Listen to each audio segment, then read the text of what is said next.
बघा आपण पाठीमागच्या तासामध्ये जिथपर्यंत आलो होतो थोडंसं आपण आता पुढे जाऊया. एक एक भाग मी तुमचा या ठिकाणी कव्हर करण्याचा प्रयत्न करतोय. याच्या लास्ट लेक्चर आपलं जे भूगोलचं झालं होतं बघा, त्याच्यामध्ये महाराष्ट्रातली मृदा संपत्ती काय केली बघा आपण या ठिकाणी संपवलेली आहे. आजच्या भागामध्ये आपण त्याच्या पुढचं म्हणजे मृदा संपत्तीवरती आधारित तुमचं एक पुढचं प्रकरण असतं बघा, महाराष्ट्रामधली कृषी संपत्ती. आपण त्याबद्दल विचार करूया. आता कृषी संपत्ती या ठिकाणी अभ्यास करत असताना एकदा पहिला माझा मुद्दा लक्षात ठेवतो बघा, तुम्हाला काय करायचं आहे, कृषी संपत्तीचा त्या संदर्भात काही तुमचे मेन मुद्दे आहेत. ते मेन मुद्दे तुमचे या ठिकाणी क्लिअर असणं आवश्यक आहे. बघा सरळ त्या ठिकाणी कृषी म्हणजे शेती हे आपल्याला या ठिकाणी माहीत पाहिजे. सरळ बघा तुम्हाला महाराष्ट्रामधले कृषीचे जे काही प्रकार आहेत म्हणजे महाराष्ट्रामध्ये नेमकं कोणत्या प्रकारची शेती केल्या जाते हा एक भाग तुम्हाला या ठिकाणी माहीत असणं आवश्यक आहे. बघा म्हणजे कृषीचे प्रकार. त्यानंतर सरळ मुद्दा लक्षात ठेवतो बघा, कृषी प्रकाराच्या नंतर महाराष्ट्रामध्ये या ठिकाणी कृषीचे हंगाम कोणते आहेत किती आहेत आपण त्याच्याबद्दल बोलूया. पहिला तर एक मुद्दा लक्षात ठेवतो बघा, आपण जर महाराष्ट्रातल्या कृषीच्या प्रकाराबद्दल जर बोललो तर एकूण 3-4 प्रकारची शेती आपल्या महाराष्ट्रामध्ये आपण त्या ठिकाणी करत असतो. बघा एक सरळ जनरली एक भाग लक्षात ठेवतो आपण ज्याला इथं म्हणूया बागायती शेती. त्यानंतर आपण जर बघितलं बघा तुमची एक शेती आहे बघा त्या ठिकाणी कोरडवाहू नावाची शेती. त्यानंतर आपण जर बघितलं बघा सरळ एक शेती आहे तुमची आपण ज्याला म्हणूया त्या ठिकाणी आर्द्र प्रकारची शेती. कोणती बघा आर्द्र प्रकार. त्यानंतर सरळ आपण ज्याला म्हणूया अजून एक आहे तुमची त्या ठिकाणी भटकी शेती. प्रकार थोडे लक्षात ठेवण्याचा प्रयत्न करत चला. बघा कोणती शेती बोललो त्या ठिकाणी भटकी शेती. बघा भटकी शेतीच्या नंतर आपण जर बघितलं अजून एक तुमची शेती आहे बघा बागायती कोरडवाहू आर्द्र शेती भटकी शेती. आणि अजून एक आहे त्या ठिकाणी पायऱ्याची शेती. काय बोललो बघा पायऱ्याची शेती.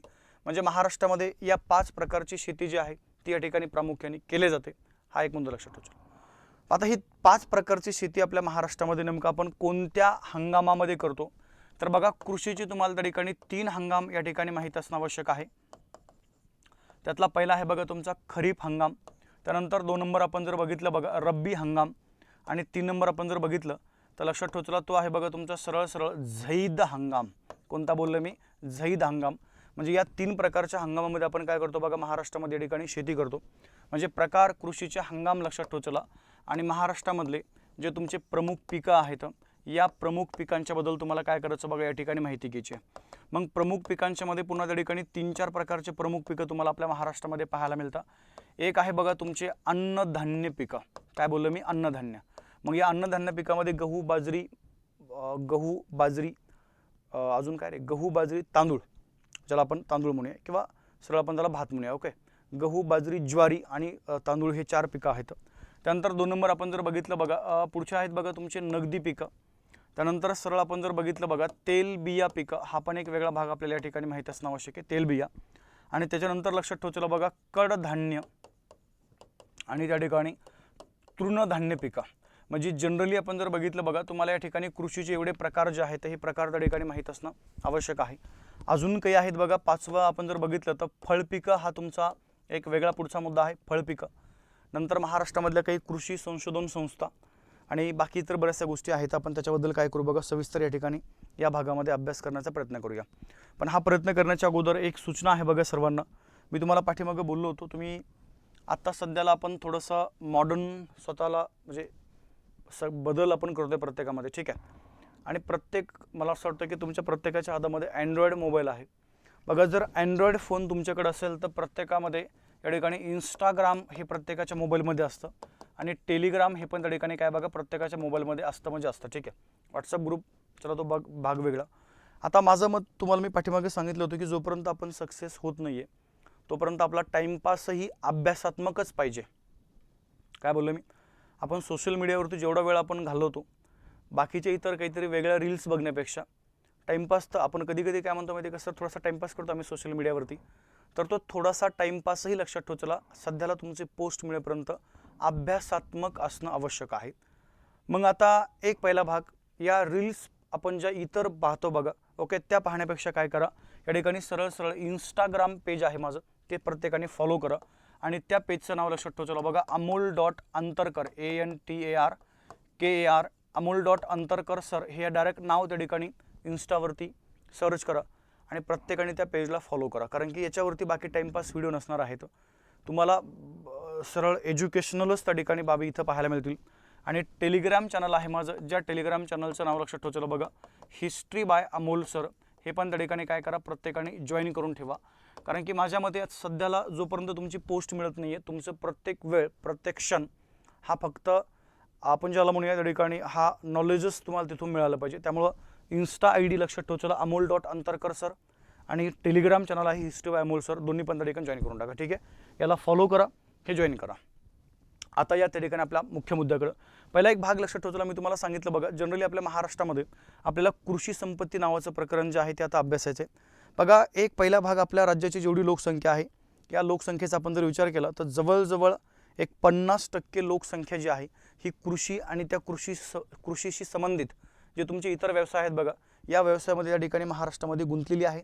त्यामुळे तुम्हाला एक पहिला भाग महाराष्ट्रामधली ही जी काही कृषी संपत्ती आहे, या कृषी संपत्तीबद्दल आपल्याला बऱ्याचशा गोष्टी या ठिकाणी माहीत असणं आवश्यक आहे. ठीक आहे, तर मी तुम्हाला बोललो सुरुवातीला आपण महाराष्ट्रामधल्या कृषीचे जे प्रकार आहेत त्या प्रकाराबद्दल आपण त्या ठिकाणी चर्चा करूया. ठीक आहे, एकदा आपले कृषीचे प्रकार झाले की नंतर आपण त्या ठिकाणी कृषी हंगामाकडे जाणार आहोत, आणि मग बाकी तुमच्या पुढच्या ज्या बाबी आहेत त्या बाबी त्या ठिकाणी तुम्हाला माहीत असणं आवश्यक आहे बघा. ठीक आहे, तर माझा पहिला भाग लक्षात ठेवून आपण काय करू बघा, या ठिकाणी सरळ इथं जी तुम्हाला मी शेती बोललो, आपल्या महाराष्ट्रामध्ये जवळजवळ त्या ठिकाणी बागायती, कोरडवाहू या प्रकारची आपण शेती करत असतो. तर सुरुवात करू बघा त्या ठिकाणी आपण बागायती शेतीला. माझा पहिला मुद्दा लक्षात ठेवला, बागायती शेती जी आहे.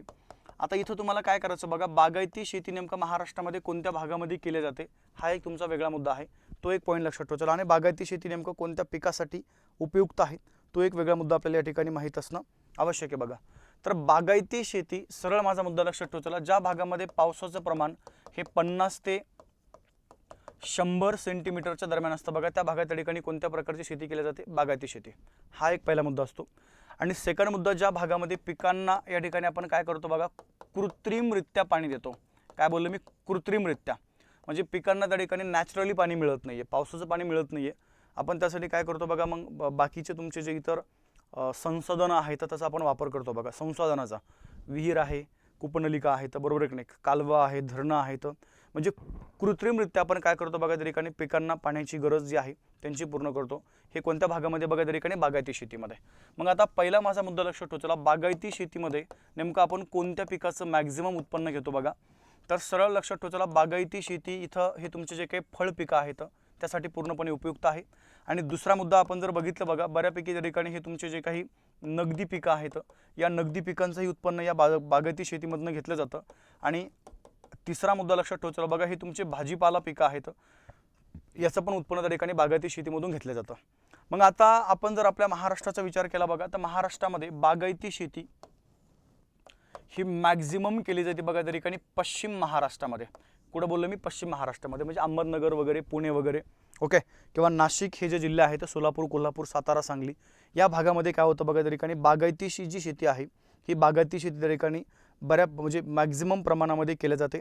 हा एक भाग आपल्याला माहीत असणं आवश्यक आहे बघा. ठीक आहे, त्यानंतर दुसरी तुमची जी शेती आहे जिला आपण नाव देऊया या ठिकाणी सरळ, ही कोरडवाहू शेती आहे बघा. आता पहिला तर एक भाग लक्षात ठेवला, कोरडवाहू शेती जी आहे, म्हणजे जो बागायती शेतीबद्दल तुम्हाला बोललो मी, बागायती शेती ही पावसाच्या पाण्यावरती अवलंबून नसते. तिथं पिकांना मिळणारं पाणी हे त्या ठिकाणी कृत्रिमरित्या दिलं जातं. कशामध्ये बघा, बागायती शेतीमध्ये. पण जर तुम्ही कोरडवाहूबद्दल बोलले तर ज्या भागामध्ये पावसाचं प्रमाण हे त्या ठिकाणी 50 सेंटीमीटरपेक्षाही कमी पाऊस पडतो, अशा प्रदेशामध्ये काय होतं बघा, या ठिकाणी बागायती शेती केल्या जाते. आता ही बागायती शेतीबद्दल आपण जर बघितलं बघा, ही शेती त्या ठिकाणी 100% हे जे पावसाचं पाणी आहे, या पावसाच्या पाण्यावरती आपण ज्याला म्हणूया बागायती शेती पूर्णपणे या ठिकाणी अवलंबून असते. आणि या बागायती शेतीचा आपण जर विचार केला बघा, तर या बागायती शेतीमध्ये शक्यतो काय होतं बघा, मेन भाग लक्षात ठेवा, कोरडवाहू शेतीमध्ये शक्यतो त्या ठिकाणी काय असतं बघा, म्हणजे बागायती शेतीमध्ये आपण जर बघितलं, याच्यापूर्वी आपण जे बघितली, आपण जे पिकांचं उत्पादन घेतो बघा, एका वर्षामध्ये, म्हणजे आपण जर बागायती शेतीबद्दल जर चर्चा केली तर बागायती शेतीमध्ये एका वर्षामध्ये एका पिकाचं उत्पादन हे 2 किंवा 3 वेळा त्या ठिकाणी घेतलं जातं. पण कोरडवाहू शेतीमध्ये असं काही नसतं बघा. कोरडवाहू शेतीमध्ये पिकांचं जे उत्पादन आहे हे शक्यतो वर्षातून फक्त काय बघा, एकदाच त्या ठिकाणी आपण पिकांचं उत्पादन घेतो. आणि मग आपण जर बघितलं बघा, या शेतीमध्ये नेमकं कोणत्या प्रकारची पिकं आहेत, तर मॅक्झिमम आपण जर म्हणूया हे तुमचे नगदी पिकं बघा. ह्या नगदी पिकांचं उत्पादन त्या ठिकाणी कशामध्ये होतं, या कोरडवाहू शेतीमध्ये. आता नगदी पीक आपण जर म्हणलं तर कन्सिडर करा बघा, नगदी एक पीक आहे तुमचं कापूस. आता मला सांगा, कापसाचं उत्पादन आपण वर्षातून दोनदा घेतो का? नाही घेते, एकदाच असतं बघा. म्हणजे जनरली आपण जर बघितलं बघा तर ऊस आहे हे बेसिकली पिकं आहे तर नगदी पिकं ज्यांचं आपण उत्पादन वर्षातून एकदा घेतो, जे कुठं पिकवलं जातं बघा या कोरडवाहू शेतीमध्ये. आता जर तुम्ही कोरडवाहू शेतीबद्दल जर बोलले बघा तर ही शेती महाराष्ट्रामध्ये संपूर्ण हा जो काही मराठवाडा आहे मराठवाड्यामध्ये केली जाते. आणि हा जो काही पश्चिम विदर्भ आहे बघा, पश्चिम विदर्भ म्हणजे अलीकडले जिल्हे बुलढाणा, अकोला वगैरे, वाशिम, ओके, या जिल्ह्यामध्ये काय होतं बघा त्या ठिकाणी ही तुमची जी कोरडवाहू शेती आहे ती त्या ठिकाणी मॅक्झिमम केल्या जाते. तो एक भाग आपल्याला या ठिकाणी माहीत असणं आवश्यक आहे बघा.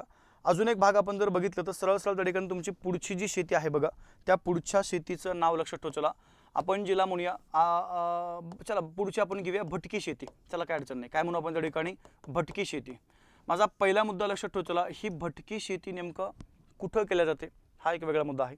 तर ज्या भागामध्ये पावसाचं प्रमाण हे जनरली 150 ते 200 सेंटीमीटर, किती बघा 150 ते 200, म्हणजे ज्या भागामध्ये 150 ते 200 सेंटीमीटर पाऊस पडतो त्या भागामध्ये भटकी शेती केली जाते. भटकी शेती म्हणजे काय बघा, सरळ त्या ठिकाणी 10-20 वर्ष विशेष करून आदिवासी समुदाय जे जंगलामध्ये राहतात ते हे अशा प्रकारची शेती करतात बघा. म्हणजे 10-20 वर्ष एका ठिकाणी राहायचं, तिथं जंगलतोड करायची, त्या भागामध्ये शेती करायची, नंतर पुन्हा स्थलांतरित करायचं, डबल पुन्हा तिथं वेगळ्या ठिकाणी स्थलांतर करायचं, तिथं पुन्हा सेम प्रोसेस.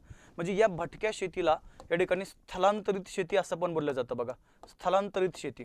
ठीक आहे. आणि याच्यामध्ये पिकांचं असं काही वेगळं नसतं बघा. जनरली अन्नधान्य पिकं पण आपण त्या ठिकाणी पिकवतो, काही प्रकारचे नगदी पिकं पण या तुमच्या भटक्या शेतीमध्ये किंवा स्थलांतरित शेतीमध्ये तुम्हाला पाहायला मिळतील. आणि मग ही भटकी शेती किंवा स्थलांतरित शेती ज्या भागामध्ये पावसाचं प्रमाण 120 ते 200 सेंटीमीटर आहे त्या भागात केली जाते. आणि ही शेती बघा आपण जर बघितलं पूर्व विदर्भ, काय बोललो बघा मी, पूर्व विदर्भ आणि शक्यतो या ठिकाणी खानदेश, पण खानदेशामध्ये पण लक्षात ठेवा, चला पूर्ण जिल्हे नाही बरं का, नंदुरबारमध्येही अति उत्तरेकडला पट्टा म्हणजे आदिवासी बहुल पट्टा आपण ज्याला म्हणूया, या भागामध्ये ही भटकी शेती केली जाते. पूर्व विदर्भ म्हणजे बघा सरळ तुमचं गडचिरोली, चंद्रपूर वगैरे हे जे जिल्हे आहेत, ओके, या भागामध्ये भंडारा, गोंदिया म्हणजे जिथं आदिवासीची संख्या जास्त आहे, आदिवासींची, त्या भागामध्ये आपण ज्याला म्हणूया ही जी भटकी शेती आहे ही भटकी शेती त्या ठिकाणी केली जाते. हा एक वेगळा भाग आपल्याला माहीत असणं आवश्यक आहे बघा. आणि भटक्या शेतीमध्ये विशेष करून असं कोणत्या म्हणजे पिकं असे काही वेगळे घेतल्या जात नाही आहेत. सरळ तुम्हाला मगाशी बोललो मी अन्नधान्य पिकं वगैरे असतात बघा, ते या भटक्या शेतीमध्ये आपण काय करतो या ठिकाणी मॅक्झिममली पिकवत असतो. तो एक भाग तुम्हाला या ठिकाणी माहीत असणं आवश्यक आहे बघा. ठीक आहे. 1 नंबर आपण काय बोललोय, बागायती शेती आहे, बरोबर आहे का नाही. त्यानंतर 2 नंबर आपण या ठिकाणी चर्चा केली बघा तुमच्या कोरडवाहू शेतीबद्दल. तिसरी आहे बघा तुमची या ठिकाणी भटकी शेती. आणि आपण जर आता चौथी जर शेती बघितली तर आपण तिला नाव देऊया बघा त्या ठिकाणी आर्द्र शेती. तर पहिला मुद्दा, आर्द्र शेती नेमकं पाऊस किती असतो त्या भागामध्ये, जनरली बघा 200 सेंटीमीटरपेक्षा जास्त. काय बोललो मी, 200 सेंटीमीटरपेक्षा जास्त ज्या भागामध्ये पाऊस पडतो, जसं बघा तुमचं उत्तर कोकण आहे, बरोबर आहे की नाही, किंवा मध्य कोकण आहे, किंवा सह्याद्रीचं घाटमाथा आहे, त्या भागामध्ये काय होतं बघा या ठिकाणी आर्द्र शेती केली जाते. ठीक आहे. जनरली पिकं तुमचे सेम असतात, अन्नधान्य पिकं वगैरे ह्या भागामध्ये केले जातात. आणि त्याच्या पुढं आपण जर विचार केला बघा तर तुमची अजून एक शेती आहे ज्याला आपण नाव देऊया 5व्या क्रमांकाची बघा, पायऱ्याची शेती. काय बोललो मी, पायऱ्याची शेती. बघा आता पायऱ्याची शेती ज्या भागामध्ये डोंगराळ प्रदेश आहे त्या प्रदेशामध्ये काय होतं बघा अशा प्रकारची शेती केली जाते. जसं बघा सह्याद्रीचा पट्टा आहे, दक्षिण कोकणचा पट्टा आहे, किंवा ज्या भागामध्ये पाऊस जास्त प्रमाणामध्ये असतो अशा भागामध्ये काय होतं बघा त्या ठिकाणी ही पायऱ्याची शेती जी आहे ती केली जाते. आणि या भागामध्ये जनरली तुमचे अन्नधान्य पिकं वगैरे जे आहेत हेच त्या ठिकाणी काय होतं बघा या पिकांचं जे उत्पादन आहे ते उत्पादन त्या ठिकाणी घेतलं जातं. ठीक आहे. जनरली हे शेतीचे प्रकार आपल्याला माहीत असणं आवश्यक आहे. बागायती शेती ज्या भागामध्ये पावसाचं प्रमाण 50 ते 100 सेंटीमीटर आहे, ज्या भागामध्ये 50 सेंटीमीटरपेक्षा कमी पाऊस पडतो तिथं बघा कोरडवाहू शेती. बागायती शेती पश्चिम महाराष्ट्रामध्ये जास्त करून केल्या जाते. त्यानंतर आपण जर कोरडवाहूबद्दल बोललो बघा तर कोरडवाहू शेती या ठिकाणी मराठवाडा आणि पश्चिम विदर्भामध्ये जास्त करून केल्या जाते. भटकी शेती ही पूर्व विदर्भामध्ये, उत्तर खानदेशामध्ये, नंदुरबार वगैरे त्या भागामध्ये. आर्द्र शेती आपण जर बघितलं बघा तर कोकणामध्ये पण केल्या जाते आणि सह्याद्रीच्या पट्ट्यामध्ये पण त्या ठिकाणी या प्रकारची शेती केली जाते. त्यानंतर आपण जर बघितलं बघा तुमची पुढची पायऱ्या शेती आहे, तिचं पण लक्षात ठेवा, ही शेती पण कोकणामध्ये किंवा तुमच्या त्या सह्याद्रीच्या पट्ट्यामध्ये केली जाते. आता ही झाली तुमची शेतीचे प्रकार. मग आता ही आपण जी शेती आता तुम्हाला मी बोललोय जी आपण शेती करतो ही शेती एकूण 3 हंगामामध्ये, म्हणजे आपण इथं जर बघितलं बघा कृषीचे एकूण तुमचे 3 हंगाम तुम्हाला सांगावे लागतील. बऱ्याचदा तुम्हाला या 3 हंगामावरती एक्झाममध्ये प्रश्न विचारले गेलेले आहेत. काय बोललो मी, तीन हंगाम. मग आता हे तुमचे तीन हंगाम कोणते बघा. सरळ मी तुम्हाला बोललोय मगाशी, तुम्हाला हे कृषीचे तुमचे तीन हंगाम या ठिकाणी सांगावेच लागतात, कारण की परीक्षेमध्ये बऱ्याचदा आता या तुमच्या तीन हंगामावरती प्रश्न यायला सुरुवात झालेली आहे. त्यामध्ये पहिला जर आपण बघितलं बघा, पहिला तुमचा हंगाम आहे, लक्षात ठेव चला, ज्याला आपण खरीप हंगाम म्हणूया. कोणता बोललो बघा, खरीप. त्यानंतर 2 नंबर तुमचा हंगाम आहे बघा रब्बी हंगाम, आणि 3 नंबर लक्षात ठेव चला झैद हंगाम. सोप्या भाषेमध्ये सांगतो मी, जास्त इथे तुम्हाला किचकटमध्ये घेऊन जाणार नाहीये. खरीप हंगाम या ठिकाणी कोणत्या ऋतूमध्ये असतो बघा, तर लक्षात ठेव चला पावसाळा या ऋतूमध्ये तुम्हाला खरीप हंगाम पाहायला मिळतो. जर तुम्ही जनरली महिन्यांच्या बद्दल जर बोलले तर जून पासून हा तुमचा खरीप हंगाम सुरू होतो. जून, जुलै, ऑगस्ट, सप्टेंबर आपण ज्याला म्हणूया, या सप्टेंबर पर्यंत काय असतो बघा, हा तुमच्या त्या ठिकाणी खरीप हंगाम असतो. पण आता 2 मिनिटं माझ्या बोलण्याकडे लक्ष द्या. आपण ॲडव्हान्समध्ये आपल्याला या ठिकाणी तयारी करायची आहे. ती तयारी कशी करायची ते पण तुम्हाला मी सांगतो, पण 2 मिनिटं मात्र इथे लक्ष द्या. त्यानंतर रब्बी हंगाम हा असतो बघा तुम्हाला हिवाळ्यामध्ये. काय बोललो बघा, हिवाळ्यामध्ये. आता जनरली सप्टेंबर, ऑक्टोबर वगळला, ऑक्टोबर जर तुम्ही वगळला तर या ठिकाणी काय होतं बघा, रब्बी हंगामाला सुरुवात होते बघा नोव्हेंबर महिन्यामध्ये. नोव्हेंबर, जानेवारी, ओके, नोव्हेंबर, डिसेंबर, जानेवारी आणि फेब्रुवारी, म्हणजे सरळ सरळ हा जो तुमचा रब्बी हंगाम आहे हा असतो बघा त्या ठिकाणी कुठपर्यंत, तो असतो बघा त्या ठिकाणी फेब्रुवारीपर्यंत. आणि जर तुम्ही झैद हंगामाबद्दल बोलले तर हा झैद हंगाम त्या ठिकाणी सुरू होतो उन्हाळ्यामध्ये, आणि मार्च महिन्यापासून सुरुवात असतो बघा, मार्च, एप्रिल, आणि तो असतो त्या ठिकाणी कुठपर्यंत, मेमध्ये. आणि जूनपासून त्या ठिकाणी लगेच तुमचा पुढचा कोणता बघा, खरीप हंगाम. पण आता इथं मागच्या काही वर्षामध्ये थोडंसं MPSC कडनं म्हणा किंवा आपल्या TCS IBPS पॅटर्नकडनं म्हणा प्रश्न तुम्हाला थोडेसे वेगळ्या लेवलचे विचारले गेले तर, आणि ती वेगळी लेवलही आपण त्या ठिकाणी कव्हर करूया. ठीक आहे, आता आपल्याला तुम्हाला 3 हंगाम कळाले, 3 ऋतू कळाले आणि महिने कळाले. आता मला सांगा, जर चला मी तुम्हाला कोणतं पण एक हंगामाबद्दल, आता कसं असतं माहिती आहे का, चला आता 2 प्रकारचे तुमचे शब्द आहेत. एक असतं बघा पिकांची पेरणी करणं. काय बोललो बघा, पिकांची पेरणी करणं. आणि दुसरा एक शब्द असतो बघा त्या ठिकाणी पिकांची कापणी करणं. पेरणी आणि कापणी लक्षात ठेव चला. आता तुम्ही म्हणता सर मग आता खरीप हंगामातलं पीक आहे कापूस, मग कापसाची आपण का पेरणी करतो का? भौगोलिक भाषेमध्ये आपण कापसाची पेरणीच करतो. आपल्याला माहिती आहे कापूस आपण तो लावतो बघा, ते मला वाटतं काहीतरी जमिनीमध्ये बिया टोचल्या जातात, त्या तेच ना, टोचल्या जाऊन त्या ठिकाणी लावल्या जातं. पण भौगोलिक भाषेमध्ये काय म्हणा बघा, त्याला कापणीच म्हणा.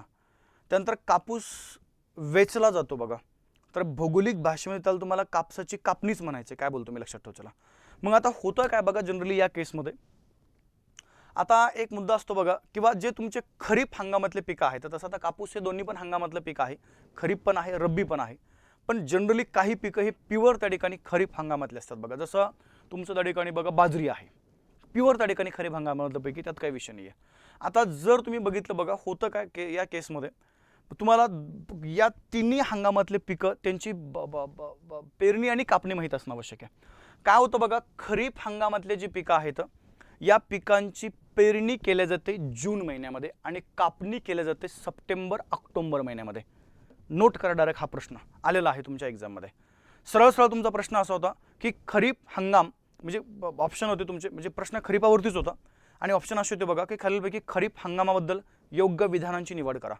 चला मग खरीप हंगाम हा पावसाळ्यामध्ये असतो, बरोबर आहे. खरीप हंगाम हा जून, जुलै, ऑगस्ट, सप्टेंबर या महिन्यामध्ये असतो, बरोबर आहे. खरीप हंगामातील पिकांची पेरणी ही जून, जुलै महिन्यामध्ये केली जाते, ते पण बरोबर आहे. आणि चौथं स्टेटमेंट आहे बघा, खरीप हंगामातील पिकांची कापणी जी आहे ही त्या ठिकाणी सरळ सरळ सप्टेंबर, ऑक्टोबर, नोव्हेंबर महिन्यामध्ये केली जाते, ते पण बरोबर आहे. म्हणजे तुम्हाला कापणी आणि पेरणी माहिती असणं आवश्यक आहे. सेम केस रब्बी हंगामामध्ये पण आहे बघा. रब्बी हंगामातले जे पिकं आहेत यांची पेरणी नोव्हेंबरमध्ये केली जाते, नोव्हेंबर, ऑक्टोबर, नोव्हेंबर या महिन्यामध्ये. जसं बघा प्युअर तुम्हाला एक मी रब्बी हंगामातलं पीक सांगतो बघा, गहू किंवा हरभरा.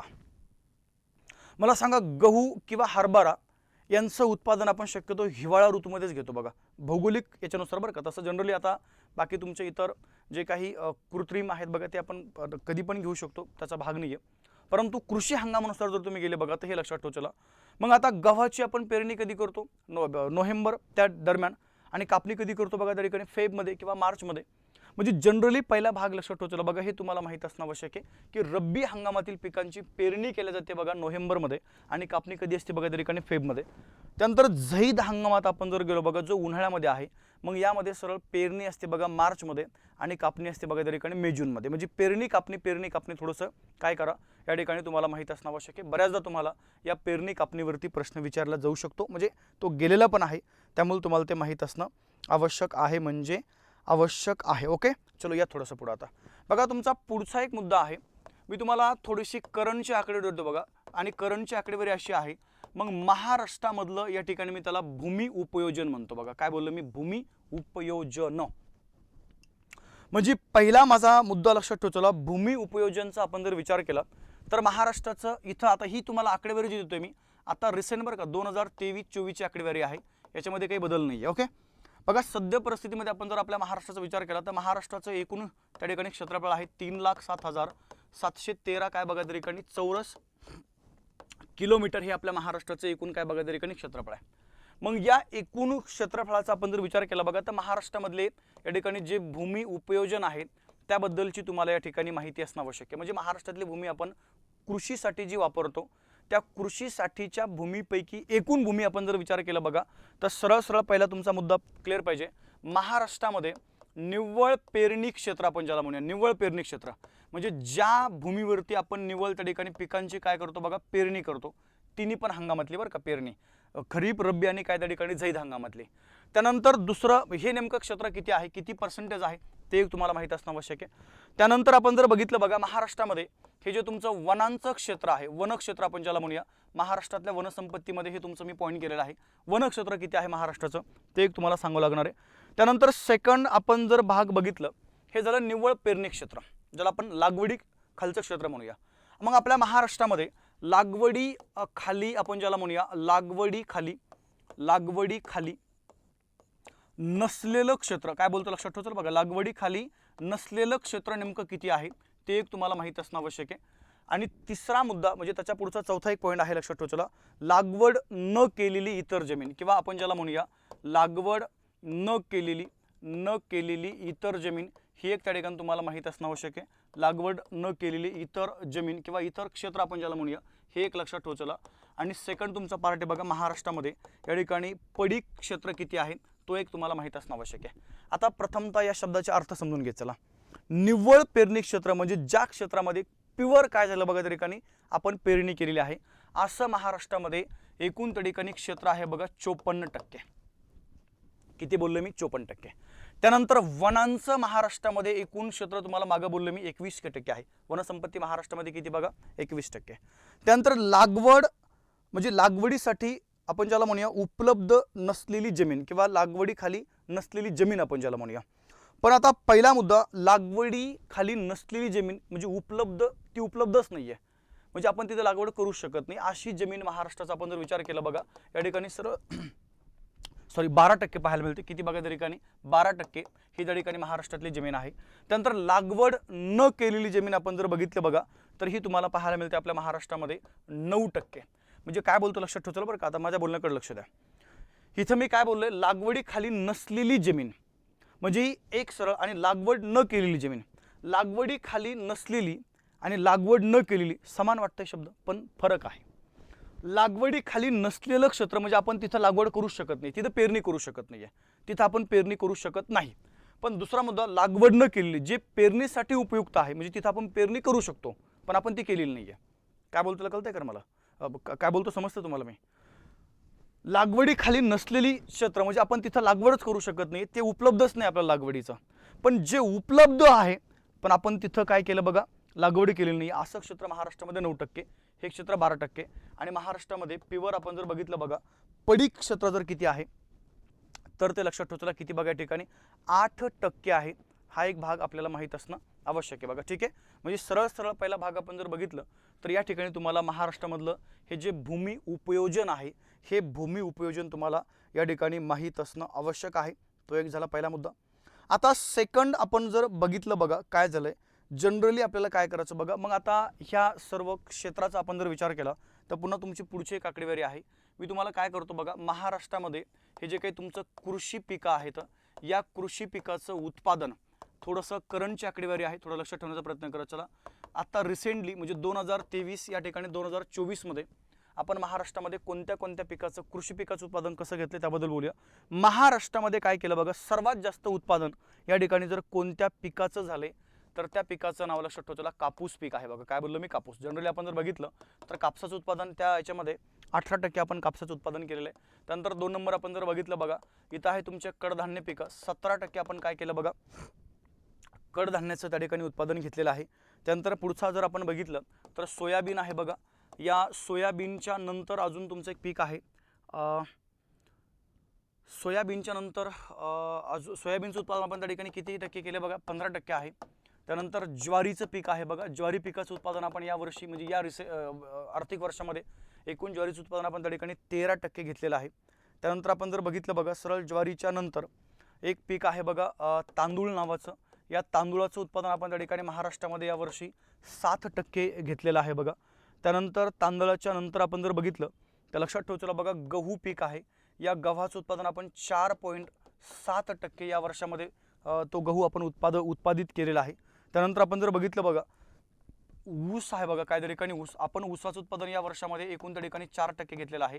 आणि जर तुम्ही बाजरीकडे गेले तर या 2023 जे काही तुमचं 24 आर्थिक वर्ष आहे बघा, या 23-24 आर्थिक वर्षामध्ये आपण बाजरीचं उत्पादन घेतलं बघा त्या ठिकाणी 3.3%. आता कधी कधी काय होतं माहिती आहे का, तुम्हाला डायरेक्ट परीक्षेमध्ये पर्सेंटेज येते, डायरेक्ट टक्केवारीच येते तुम्हाला. किंवा कधी कधी असं पण होतं, हे जे पिकं तुम्हाला मी सांगितले तर या पिकांचा उतरता क्रम येतो बघा. उतरता क्रम म्हणजे महाराष्ट्रामध्ये या वर्षामध्ये जे आपण पिकांचं उत्पादन घेतलं त्या पिकांच्या उत्पादनानुसार त्यांचा उतरता क्रम लावा, असा जर तुम्हाला परीक्षेमध्ये प्रश्न आला तर ते तुम्हाला माहीत असणं आवश्यक आहे बघा. ठीक आहे. तर सरळ सर्वात जास्त आपण उत्पादन कोणत्या पिकाचं घेतलं बघा, कापूस आहे. कडधान्य 17% आहे.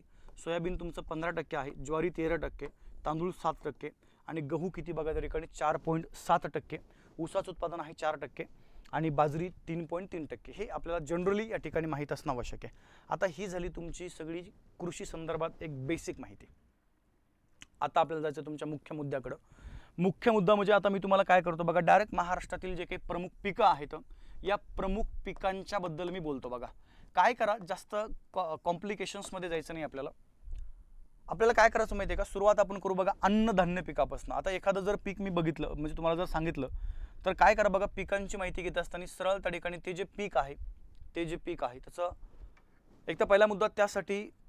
आता जर मी तुम्हाला गव्हाबद्दल बोललो तर गव्हासाठी मृदा कोणती आवश्यक आहे, हवामान कसं पाहिजे, तापमान कसं पाहिजे, पाऊस किती पाहिजे, गव्हाच्या प्रमुख जाती आणि त्या गहू या पिकावरती पडणारा रोग कोणता, आणि गव्हाचं महाराष्ट्रामध्ये सर्वात जास्त क्षेत्र कोणत्या जिल्ह्यामध्ये आणि उत्पादन कोणत्या जिल्ह्यामध्ये, बेसिक गोष्टी आहेत ज्या तुम्हाला या ठिकाणी माहीत असणं आवश्यक आहे. ठीक आहे. चला तर मग आपण तुमच्या मेन या पिकांना काय करू बघा त्या ठिकाणी सुरुवात करूया. चालेल सगळ्यांना. चला आता इथं मेन पिकांची सुरुवात आपण करतोय. सुरुवात आपण करू बघा त्या ठिकाणी तुमच्या अन्नधान्य पिकांपासून. कुठून बघा त्या ठिकाणी अन्नधान्य पिकं. आता अन्नधान्य पिकं जे आहेत याच्यामध्ये पिकं कोणते कोणते बघा. अन्नधान्यामध्ये आपलं मगाशी बोलणं झालंय. अन्नधान्यामध्ये तुमचे पिकं आहेत ज्वारी, ओके, बाजरी, त्यानंतर गहू आणि तांदूळ. हे काय झाले बघा तुमच्या त्या ठिकाणी अन्नधान्य पिकं झाले.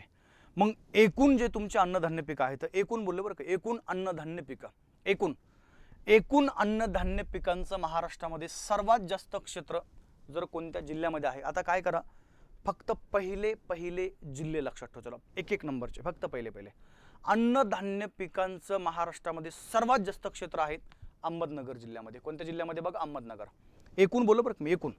आणि क्षेत्र अहमदनगरमध्ये आहे, पण अन्नधान्य पिकांचं सर्वात जास्त उत्पादन जे आहे ते उत्पादन त्या ठिकाणी कोणत्या जिल्ह्यामध्ये आहे बघा, नाशिक जिल्ह्यामध्ये. कोणत्या जिल्ह्यामध्ये बोललो मी, नाशिक जिल्ह्यामध्ये. सरळ पहिला पॉईंट लक्षात ठेवा. चला ओके. अन्नधान्य पिकांचं सर्वात जास्त क्षेत्र आहे तुमचं अहमदनगर जिल्ह्यामध्ये.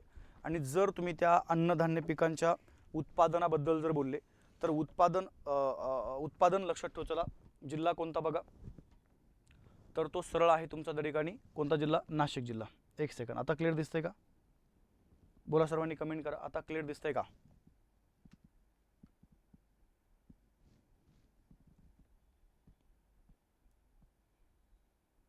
चला या पुढं. ठीक आहे, आता दिसतंय क्लिअर. हो ठीक आहे. काय बोललो मी, सरळ त्या ठिकाणी अन्नधान्य पिकांचं सर्वात जास्त क्षेत्र महाराष्ट्रामध्ये कोणत्या जिल्ह्यामध्ये बघा, या ठिकाणी अहमदनगर जिल्ह्यामध्ये. आणि अन्नधान्य पिकांचं सर्वात जास्त उत्पादन कोणत्या जिल्ह्यामध्ये होतंय, तर ते आहे त्या ठिकाणी नाशिक जिल्ह्यामध्ये. आपण आता एक एक पिकाला सुरुवात करूया. सुरुवात आपण त्या ठिकाणी करू बघा ज्वारीपासून.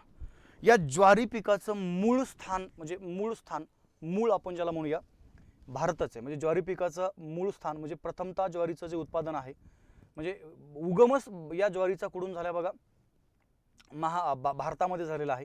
तो एक भाग लक्षात ठेवा.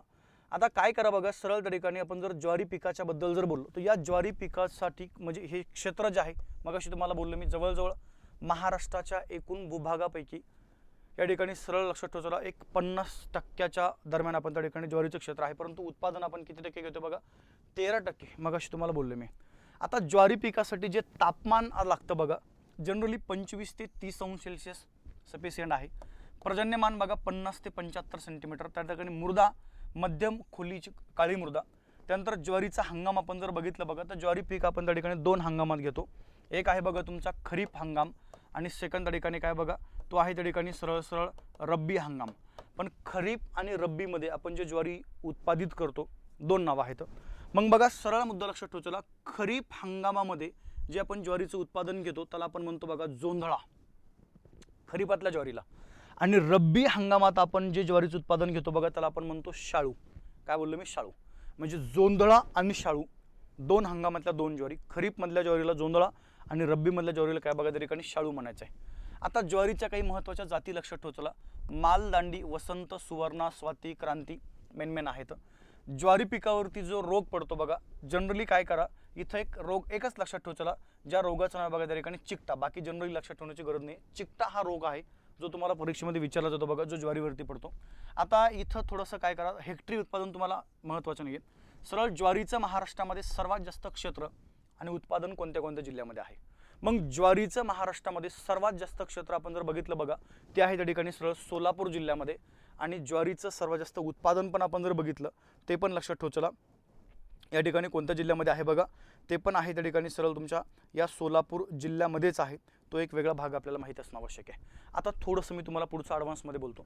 आता ज्वारीचं उत्पादन इथं सोलापूर जिल्ह्यामध्ये होतंय, चला मान्य आहे. महाराष्ट्रामध्ये सर्वात जास्त ज्वारीचं उत्पादन सोलापूर जिल्ह्यामध्ये आहे. पण सोलापूर जिल्ह्यामध्ये नेमकं कुठं, तो एक वेगळा मुद्दा आहे. मग सोलापूर जिल्ह्यामध्ये एक पॉईंट आहे बघा तुमचा, म्हणजे एक तालुका आहे मंगळवेढा. काय बोललो मी, मंगळवेढा. या मंगळवेढा तालुक्यामध्ये काय होतं बघा, त्या ठिकाणी ज्वारीचं उत्पादन जास्त होतंय. पण अजून तुम्हाला एक ॲडव्हान्समध्ये पॉईंट सांगतो मी तुम्हाला काय बोललो बघा, ज्वारीचं उत्पादन आणि क्षेत्र हे सर्वात जास्त कोणत्या जिल्ह्यामध्ये आहे, त्या ठिकाणी सोलापूरमध्ये. कोणत्या जिल्ह्यामध्ये, सोलापूर. आता इथे एक वेगळा पॉईंट आहे, खरीप हंगामात जी ज्वारी आहे तिला मी मगाशी काय बोललो बघा, जोंधळा बोलले. काय बोलले, जोंधळा. आणि जी आपण ज्वारीचं उत्पादन या ठिकाणी रब्बी हंगामात घेतो बघा, आपण तिला त्या ठिकाणी काय बोललोय, जोंधळा आणि शाळू. काय बोललो बघा त्या ठिकाणी, शाळू. आता 2 मिनिटं माझ्या बोलण्याकडे जरा लक्ष द्या. कधी कधी काय होतं माहिती आहे की तुम्हाला परीक्षेमध्ये प्रश्न असा येतो, आता जनरली काय होतं, सगळ्या पोरांना एकच माहिती आहे की ज्वारीचं सर्वात जास्त उत्पादन सोलापूरमध्ये आहे आणि म्हणून सोलापूरला आपण ज्वारीचं कोठार म्हणतो, मान्य आहे. पण इथं जर तुम्हाला स्पेसिफिक जर शब्द विचारला की रब्बी हंगामातील ज्वारीचं महाराष्ट्रामध्ये सर्वात जास्त उत्पादन कोणत्या जिल्ह्यामध्ये, सरळ तुमचा प्रश्न आला, महाराष्ट्रामध्ये ज्वारीचं उत्पादन कोणत्या जिल्ह्यामध्ये, उत्तर सोलापूरला. पण रब्बी हंगामातील ज्वारीचं सर्वात जास्त उत्पादन जर कोणत्या जिल्ह्यामध्ये आहे, तर तो जिल्हा लक्षात ठेवा, अकोला जिल्हा. कोणता जिल्हा बोलले, अकोला. रब्बी हंगामातल्या ज्वारीचं सर्वात जास्त उत्पादन आहे बघा अकोला जिल्ह्यामध्ये. ठीक आहे, तो एक भाग तुम्हाला माहिती असणं आवश्यक आहे. 2 नंबर आहे बघा तुमचं गहू. गव्हासाठी तापमान आहे बघा तुमचं 10 ते 25 अंश सेल्सिअस, पर्जन्यमान 50 ते 75, मृदा या ठिकाणी मध्यम गाळाची मृदा. आणि हंगाम आपण जर बघितलं बघा, तर गहू हा जो पीक आहे हे त्या ठिकाणी रब्बी हंगामामध्ये म्हणजे हिवाळा या ऋतूमध्ये या ठिकाणी काय होतं बघा, गव्हाचं आपण उत्पादन त्या ठिकाणी घेत असतो. गव्हाच्या काही जाती लक्षात ठेवा, पिकांच्या जाती तुम्हाला येतात बरं का परीक्षेमध्ये. मेन जो आहेत, जसं बघा कल्याण नावाची एक जात आहे, सोना नावाची एक जात आहे, सोनालिका नावाची एक जात आहे, बरोबर आहे का नाही. त्यानंतर पंचवटी, जिथं तुम्हाला बऱ्याचदा परीक्षेमध्ये प्रश्न विचारला गेला, ह्या गव्हाच्या जाती आहेत. या गव्हावर फक्त एकच रोग लक्षात ठेवा, तांबेरा नावाचा. कोणता बोललो मी, तांबेरा. आणि महाराष्ट्रामध्ये गव्हाचं सर्वात जास्त क्षेत्र आणि सर्वात जास्त उत्पादन हे तुम्हाला कोणत्या जिल्ह्यामध्ये पाहायला मिळतं बघा, त्या ठिकाणी नागपूर जिल्ह्यामध्ये. कोणत्या जिल्ह्यामध्ये, नागपूर जिल्ह्यामध्ये. आणि म्हणून गहू या पिकाचं सर्वात जास्त क्षेत्र आणि उत्पादनामध्ये नागपूरचा प्रथम क्रमांक आहे आणि म्हणून नागपूर जिल्ह्याला गव्हाचं कोठार म्हणायचं आहे. तो एक भाग लक्षात ठेवा. चला त्यानंतर पुढचं तुमचं आहे बघा भात किंवा आपण ज्याला तांदूळ म्हणूया. त्यासाठी तापमान मध्यम लागतं 25 ते 35, पर्जन्यमान 100 सेंटीमीटरपेक्षा जास्त, मृदा जांभी व वालुकामय मृदा आणि खरीप हंगाम म्हणजे आता तांदूळ किंवा हे भात आपण ज्याला म्हणूया जास्त पावसामध्ये येणारं पीक आहे ते. आता जर 100 सेंटीमीटर आहे तर मग सरळ लक्षात ठेवायला ऋतू तुमचा कोणता आला बघा पावसाळा, आणि पावसाळा ऋतू आला म्हणजे हंगाम कोणता आला बघा खरीप हंगाम. ठीक आहे. काही महत्त्वाच्या जाती लक्षात ठेवायला बघा तांदळाच्या आंबा मोहर आहे, त्यानंतर इंद्रायणी एक महत्त्वाची जात आहे बघा, त्यानंतर सरळ आंबा मोहर आंबे मोहर एक आहे, कुमोद नावाची आहे, त्यानंतर आपण जर बघितलं बघा बासमती एक आहे, बरोबर आहे की नाही, हे लक्षात ठेवायचं. त्यानंतर सरळ सरळ आजरा नावाची एक जात आहे बघा, हे तांदळाच्या महत्त्वाच्या जाती आहेत. बाकी इतर भरपूर आहेत, मेन लक्षात ठेवायचं. तांदळाबद्दल आपण जर बघितलं बघा, तांदळावरती एक महत्त्वाचा रोग पडतो बघा, ज्या रोगाचं नाव लक्षात ठेवायचं पर्णकुजव्या नावाचा. आणि तांदळाचं महाराष्ट्रामध्ये सर्वात जास्त क्षेत्र जर कोणत्या जिल्ह्यामध्ये आहे तर भंडारा जिल्ह्यामध्ये. थोडंसं नोटीस करून हा पॉईंट आपल्याला माहीत असणं आवश्यक आहे. आणि उत्पादनामध्ये जर प्रथम क्रमांकाचा जिल्हा जर कोणता असेल तर कोणता बघा त्या ठिकाणी रायगड जिल्हा. क्षेत्र भंडारामध्ये, उत्पादन त्या ठिकाणी रायगड जिल्ह्यामध्ये. सेकंड बाजरी आहे बघा, एक पहिला भाग लक्षात ठेवायचा. बाजरीसाठी तापमान 25 ते 35, पर्जन्यमान 50 ते 60, मध्यम प्रकारची हलकी काळी मृदा पाहिजे. आणि खरीप हंगामामध्ये आपण काय करतो बघा बाजरीचं उत्पादन घेतो. तसं आता रब्बी हंगामामध्ये किंवा झैद हंगामामध्ये पण त्या ठिकाणी बाजरीचं उत्पादन घेतलं जाते. काही महत्त्वाच्या जाती आहेत बघा, धनशक्ती आहे, समृद्धी आहे, परभणी आहे, श्रद्धा, सबुरी ह्या जाती लक्षात ठेवायला. बाजरीवरती 2-3 रोग आहेत बघा, अर्गट आहे, केवडा किंवा गोसावी नावाचा एक रोग त्या ठिकाणी बाजरीवरती पडतो. महाराष्ट्रामध्ये बाजरीचं सर्वात जास्त क्षेत्र बीड जिल्ह्यामध्ये आणि उत्पादन आहे बघा नाशिक जिल्ह्यामध्ये. ठीक आहे, तो एक भाग. त्यानंतर पुढचा नगदी पिकं आहेत. नगदी पिकांच्या बद्दलही आपल्याला त्या ठिकाणी माहिती असणं आवश्यक आहे. नगदी पिकामध्ये जनरली महाराष्ट्रामध्ये हे 2च पिकं येतात. तसं नगदी पिकं कापूस आहे, ऊस आहे, तंबाखू आहे, चहा आहे, रबर आहे, कॉफी आहे, हे म्हणजे हे नगदी पिकं. आता महाराष्ट्रामध्ये रबर, कॉफी वगैरे ह्यांचं काही उत्पादन होत नाही आहे, त्यामुळं 2 पिकं सरळ ऊस आणि काय बघा कापूस. आता जर आपण ऊसाबद्दल बोललो तर ऊसासाठी बघा 20 ते 30 अंश सेल्सिअस तापमान लागतं. खरीप हंगाम म्हणजे ऊस हे त्या ठिकाणी जनरली पावसाळ्यामधलं पीक आहे बघा, पाऊस जास्त लागतो. सरळ 100 ते 150 सेंटीमीटर गाळाची मृदा. आणि सरळ अजून रब्बी हंगामामध्ये पण आपण त्या ठिकाणी ऊस घेतो बघा. ठीक आहे, दोन्ही पण हंगामात या ठिकाणी ऊसाचं उत्पादन घेतलं जातं. प्रमुख जाती 2-3 लक्षात ठेवायचं. ओके, जसं कृष्णा, संपदा, संजीवनी ह्या प्रमुख जाती आहेत. या ऊसावरती एक प्रकारचा रोग आहे बघा हुमणी नावाचा. तसे बरेचसे आहेत पण हुमणी आपल्यासाठी महत्त्वाचं आहे. आणि या ऊसाचं सर्वात जास्त क्षेत्र महाराष्ट्रामध्ये कोल्हापूर जिल्ह्यामध्ये आणि उत्पादन पण लक्षात ठेवायला कोणता बघा त्या ठिकाणी कोल्हापूर जिल्हा. तुम्हाला दर हेक्टरी हा इथं नाही आहे, राज्यसेवा लेवलचा पॉईंट आहे तो, ते तुम्ही तिथं लक्ष देऊ नका. फक्त सर्वात जास्त पहिले जिल्हे, सर्वात जास्त क्षेत्र कोल्हापूर जिल्ह्यामध्ये, उत्पादन पण त्यांना लक्षात ठेवायला बघा कोणत्या जिल्ह्यामध्ये कोल्हापूर जिल्ह्यामध्ये. कापूस हे महत्त्वाचं पीक आहे बघा. थोडंसं आता चेंजेस झालेत कापसाबद्दल, ते थोडंसं बोलतो मी. चेंजेस कारण की काय झालं बघा, पहिल्यापासून सगळ्या लोकांना एकच माहिती आहे की कापसाचं महाराष्ट्रामध्ये सर्वात जास्त उत्पादन होते यवतमाळ जिल्ह्यामध्ये. आणि म्हणून यवतमाळ जिल्ह्याला पांढरं सोनं पिकवणारा जिल्हा असं बोललं जात होतं पाठीमागच्या काही वर्षापूर्वी. पण आता बदल झाले, ते बदल थोडंसं लक्षात ठेवायचं. तापमान 15 ते 35 अंश सेल्सिअस, पर्जन्यमान 50 ते 75, काळी मृदा लागते. रब्बी हंगामात आपण हे पीक घेतो बघा. फुले तरंग, फुले अस्मिता, फुले श्वेतांबरी, बीटी कॉटन वगैरे काय करा ह्या कापसाच्या जाती लक्षात ठेवायला. कापसावरती एक लाल्या रोग आहे बघा, जो महत्त्वाचा आहे. कोणता बोला बघा, सॉरी लाल्या नाही, तेल्या रोग आहे. तेल्या रोग जो प्रमुख त्या ठिकाणी कापसाच्या पिकावरती पडतो. इथं मात्र आपल्याला थोडंसं आता लक्षात ठेवायचं बघा, कापसाचं या ठिकाणी सर्वात जास्त क्षेत्र आता सध्याला महाराष्ट्रामध्ये जर कोणत्या जिल्ह्यामध्ये आहे तर त्या जिल्ह्याचं नाव लक्षात ठेवायचं बघा, छत्रपती संभाजीनगर जिल्हा. आणि कापसाचं महाराष्ट्रामध्ये सर्वात जास्त उत्पादन आता होतं बघा त्या ठिकाणी जळगाव जिल्ह्यामध्ये. यवतमाळ जिल्हा आता मागं पडलेला आहे. ठीक आहे, त्यामुळे ते एक आपल्याला माहिती असणं आवश्यक आहे. सर्वात जास्त क्षेत्र संभाजीनगरमध्ये, उत्पादन बघा त्या ठिकाणी कोणत्या जिल्ह्यामध्ये, हे आहे तुमचं जळगाव जिल्ह्यामध्ये. हे झाले तुमचे नगदी पिकं. कडधान्य पिकं आहेत बघा, ज्याला मोड येतात आपण ज्याला म्हणूया. मग कडधान्य पिकामध्ये हरभरा, तूर, मूग, उडीद, मटकी, चवळी हे जे पिकं आहेत त्यांचा समावेश होतो. कडधान्य पिकाचं सर्वात जास्त क्षेत्र लातूरमध्ये आणि उत्पादन पण लक्षात ठेवायला कोणता जिल्हा बघा लातूर. बाकी इथं जाती वगैरे काही लक्षात ठेवायची गरज नाही, कारण की एक पीक नाही, ते भरपूर आहेत. डायरेक्ट क्षेत्र लातूरमध्ये आणि उत्पादन पण लातूरमध्ये. कडधान्य, तेलबिया, आणि तृणधान्य या सगळ्यांना आपण एक नाव देतो बघा, भरड धान्य. काय बोललो मी? भरड धान्य.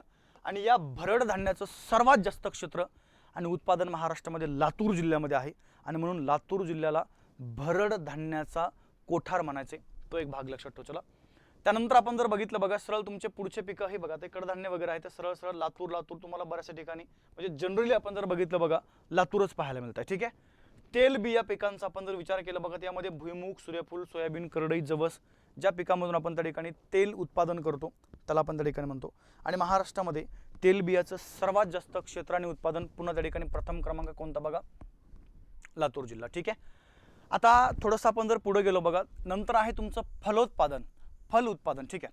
म्हणजे जनरली बघा, महाराष्ट्राचा आपण जर विचार केला, जे आपण फळाचं उत्पादन घेतो आपल्या महाराष्ट्रामध्ये, आंबा आहे, केळी आहे, मोसंबी, संत्रे, द्राक्ष वगैरे, जे इथं तुम्हाला जाती वगैरे काहीच येत नाहीये, काहीच त्याचा लोड घेऊ नका तुम्ही.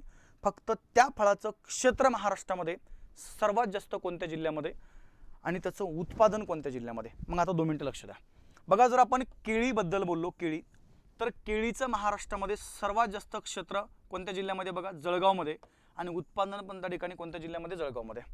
त्यानंतर आपण जर मोसंबीबद्दल बोललो, तर मोसंबीचं महाराष्ट्रामध्ये सर्वात जास्त क्षेत्र जालन्यामध्ये आणि उत्पादन पण लक्षात ठेवतो जालना. म्हणजे केळी जळगाव, मोसंबी जालना. आंबाबद्दल आपण जर बघितलं बघा, तर आंब्याचं महाराष्ट्रामध्ये सर्वात जास्त क्षेत्र रत्नागिरी जिल्ह्यामध्ये आणि उत्पादन आहे बघा जालना जिल्ह्यामध्ये. संत्रीचं महाराष्ट्रामध्ये सर्वात जास्त क्षेत्र अमरावती आणि उत्पादन काय बघा त्या ठिकाणी? वाशिम जिल्ह्यामध्ये. थोडंसं आता लक्ष द्या. कधी कधी काय होतं माहिती आहे का, आपण बोलण्याच्या ओघामध्ये असं बोलून जातो, नागपूरची संत्री आहे ना, नागपूरची संत्री प्रसिद्ध आहे, पण उत्पादन नागपूरमध्ये नाही आहे. संत्रीचं सर्वात जास्त क्षेत्र आहे बघा अमरावतीमध्ये, उत्पादन तिकडे वाशिममध्ये. डाळिंबाचं क्षेत्र सर्वात जास्त सोलापूरमध्ये, उत्पादन नाशिकमध्ये. द्राक्षाचं सर्वात जास्त क्षेत्र नाशिकमध्ये, उत्पादन सांगलीमध्ये. काय बोलतो लक्षात ठेवतो. ठीक आहे. त्यानंतर आपण जर बघितलं बघा, बाकी इतर फळं आहेत जसं बघा बोराचं सर्वात जास्त उत्पादन सोलापूर जिल्ह्यामध्ये. सीताफळाचं सर्वात जास्त उत्पादन त्या ठिकाणी ठाणे पालघर जिल्ह्यामध्ये. स्ट्रॉबेरी सातारा जिल्ह्यामध्ये. काजू सिंधुदुर्ग जिल्ह्यामध्ये. नारळ सिंधुदुर्ग जिल्ह्यामध्ये. पेरू नाशिक जिल्ह्यामध्ये. चिकू पालघर जिल्ह्यामध्ये. पहिले जिल्हे लक्षात ठेवा की ज्यांचं उत्पादन त्या ठिकाणी सर्वात जास्त या भागामध्ये होतं बघा. ओके, तो एक मुद्दा. त्यानंतर आपण जर बघितलं बघा, ह्या जे काही तुमचे फळ पिकं आहेत, जे काही तुमच्या त्या ठिकाणी अन्नधान्य पिकं आहेत, जे काही कडधान्य वगैरे पिकं आहेत, या पिकांच्या उत्पादनामध्ये वाढ व्हायला पाहिजे म्हणून आपण त्या ठिकाणी काही क्रांत्या केल्या बघा. हरित क्रांती आपण केली कृषी पिकासंदर्भात. पोत क्रांती तेलबिया पिकं. श्वेत किंवा धवल क्रांती दुधासंदर्भात आहे. नील क्रांती मत्स्य म्हणजे माशा संदर्भात. गुलाबी क्रांती कोळंबी संदर्भात. तपकिरी क्रांती मसाले. लाल क्रांती मांस किंवा टोमॅटो. सोनेरी क्रांती फळं. करडी क्रांती खता संदर्भात. चंदेरी क्रांती अंड्या संदर्भात. गोल क्रांती बटाटा आणि तंतू क्रांती आहे बघा त्या ठिकाणी कापसा संदर्भात. ठीक आहे. म्हणजे ह्या कृषी पिका संदर्भात आपण ज्या क्रांती केलेली आहे किंवा त्याच्यामध्ये वाढ व्हायला पाहिजे म्हणून आपण जे प्रयत्न केले बघा, त्यासाठी ही क्रांती आपण केलेली आहे.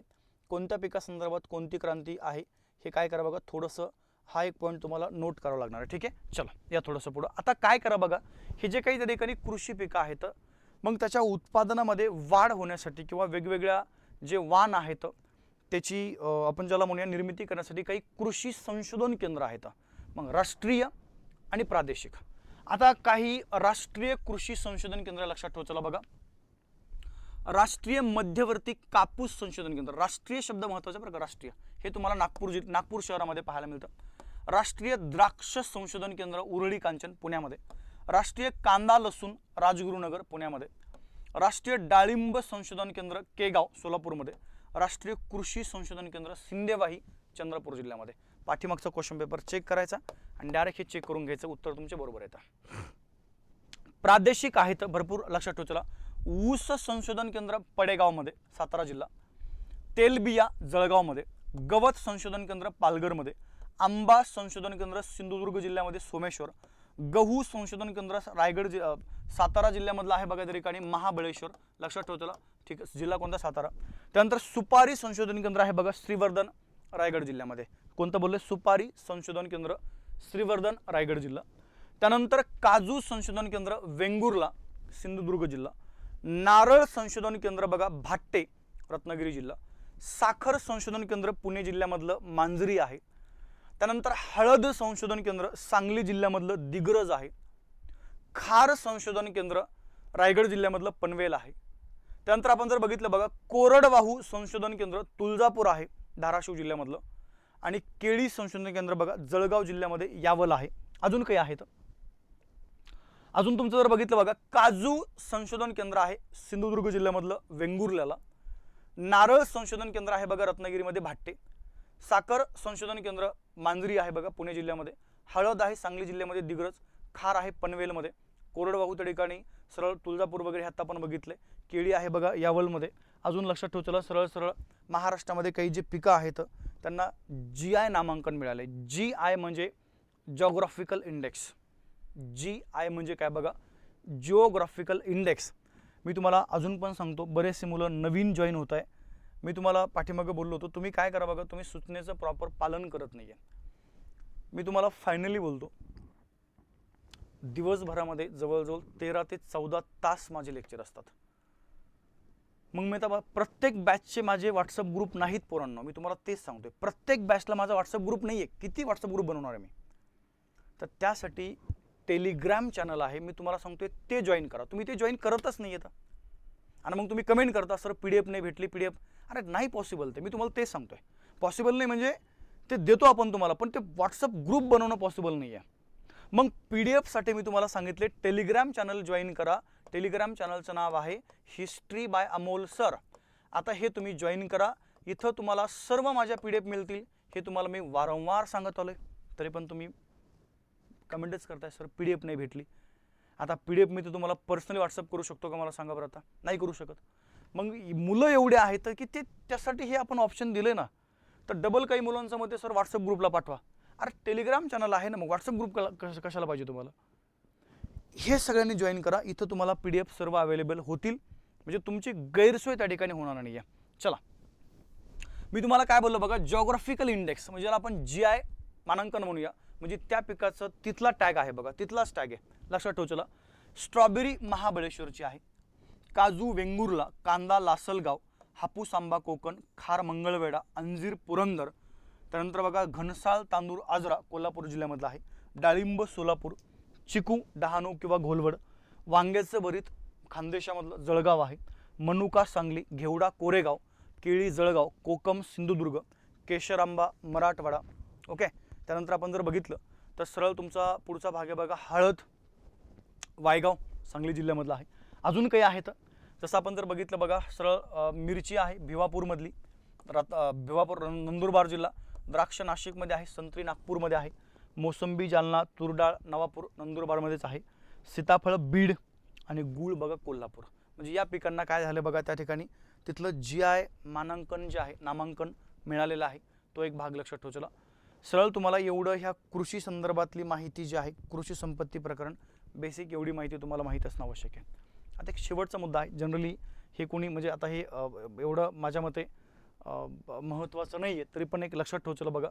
कधी कधी काय होतं माहिती आहे की तुम्हाला जे काही पाळीव प्राणी आहेत तर त्यांच्या जाती तुम्हाला विचारल्या जातात बघा. जसं गाय आहे, गायीच्या जाती लक्षात ठेव चला, हरियाणी, सहीवाल, गीर, गवळाऊ, देवणी, खिल्लार, डांगी, कंक्रोज आहे, कंधारी आहे, थार काफर, गुंतूर, माळवी आणि वेचोर गायीच्या जाती आहेत. म्हैस जाफराबादी, पंढरपुरी, मुहा, मेहसाणा, सुरती, नागपुरी म्हशी जाती आहेत.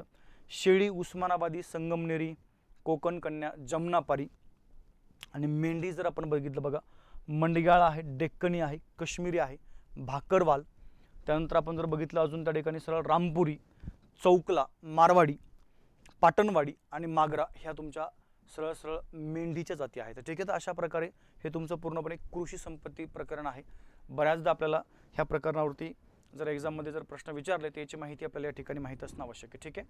म्हणजे तुमचं कृषी संपत्ती प्रकरण काय झालं बघा या भागामध्ये संपलेलं आहे. ठीक आहे. हा एक भाग लक्षात ठेवण्याचा प्रयत्न करत चला. आता काय करा बघा, आता उद्या आपण डबल पुढचं एक प्रकरण सुरुवात करूया. म्हणजे इथं तुमच्या आता बऱ्यापैकी सिलेबस पुढं या ठिकाणी होत आलेला आहे. रेकॉर्डेड व्हिडिओ जे नवीन मुलं जॉईन झाले त्यांनी रेकॉर्डेड व्हिडिओ पहा बघा, तिथं सगळं रेकॉर्डेड व्हिडिओ पाठीमागे झालेले टाकलेले आहेत. आणि टेलिग्रामसाठी नोट्ससाठी सरळ इथं टेलिग्राम चॅनल जॉईन करा, history by Amol sir. History by Amol sir हे टेलिग्राम चॅनल आहे, हे सर्वांनी काय करा बघा त्या ठिकाणी जॉईन करा. किंवा तुम्हाला अजून एक ऑप्शन देतो मी, मला वाटतं 1-2 ग्रुप बनलेले आहेत. इतिहास भूगोलचे ग्रुप आहे बघा, मी ते सांगतो त्यांना. आणि हे व्हॉट्सअप ग्रुप ते मी हँडल करत नसतो, ऑफिसमधले आहेत मुलं, त्यांच्याकडे सगळी ही जिम्मेदारी असते बघा. तर काय करा, हा नंबर आहे 99 75 75 54 99, हा व्हॉट्सअप नंबर आहे माझा. तुम्ही मला इथं काय करा बघा, सरळ इथं फक्त एक SMS करा आणि SMS करून मला तिथं ग्रुपची लिंक असं हे करा, मग ते तुम्हाला ग्रुपची लिंक टाकून देतील. त्या व्हॉट्सअप ग्रुपला तुम्हाला जॉईन करून घेतो, ठीक आहे. म्हणजे आता ते एक ऑप्शन आहे माझ्याकडं, व्हॉट्सअप ग्रुपला जॉईन व्हा. त्या व्हॉट्सअप ग्रुपवरती पण त्या ठिकाणी PDF पोस्ट केलेले आहेत, तर त्यांना रिपोस्ट मी करायचं सांगतो, ठीक आहे. एक तर टेलिग्राम हे पण सर्वांनी जॉईन करून ठेवाच, हे पण महत्त्वाचं आहे. आणि त्याच्याबरोबर काय करा बघा, हा नंबर आहे 9975755499, या नंबरवरती मला त्या ठिकाणी SMS करा, मी तुम्हाला त्या व्हॉट्सअप ग्रुपला जॉईन करून घेतो, ठीक आहे. तुमचं नाव तिथं मेन्शन करा, नाव काय आहे ते, नाहीतर तुम्ही डायरेक्ट म्हणता सर जॉईन करा तर काहीतरी नाव वगैरे तिथं मेन्शन करा, म्हणजे ते तुमची बॅच वगैरे पोरांच्या लक्षात येऊन जाईल. चालेल सगळ्यांना. थांबूया, भेटू आपण आपल्या उद्याच्या लेक्चरमध्ये. तोपर्यंत सगळ्यांना जय हिंद, जय महाराष्ट्र, शुभरात्री.